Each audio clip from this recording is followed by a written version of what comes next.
yarabo hai hai ngasi inau mega na ai hakchang ji nungairamdaba khudingmak mana loina nungai halle naru makha pata leiba inau saiko mega jina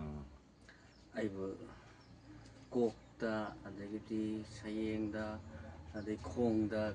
khutta loinamak hagan tundana leiramba jingdo ngasi mahangna tawibadagi aise yam nungaina yangne numin marini khakta ngairi marini jidaida loire mana aigi yengpiba loire ado ai isaje pungyang yangjare aduna mayamju phaningagadi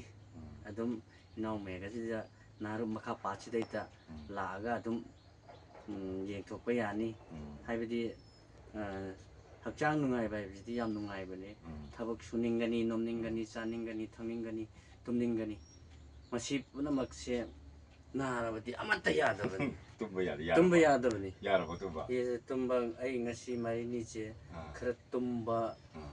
ahamba bokti toromde anirak subadaidi ekta ayene tummeba ngsaigi aikoidi tumdabasi yam hainabaju oirakpa isagi yam oirakajani kaino is nomda pung mari khaktanga tumineba maramdi newspaper chatpa ama chatpa tawbajida aije kogi tumdabaje su adum hainagarabaniba adubu ngasi hoi inau megana hek paibi badagidi aigi khut sa kari kara khong khut phada lamba loi yange aine aigi masi muk nungai ba leitre aigi nanau pada borokta pibira musikas inau yaipaba tekta kaidaba nada yektaba pusi nungsangba oyu hana aina mayamba mo aina ai yam thamoi chengna piningi yambele tamdugam da hayodana aigi leifam khurai salanthong khurai nandaibam laikaini adum irai laina aidi adum khangani salanthong daju adum ayamba matamda dukan phamaga leichabani adumaina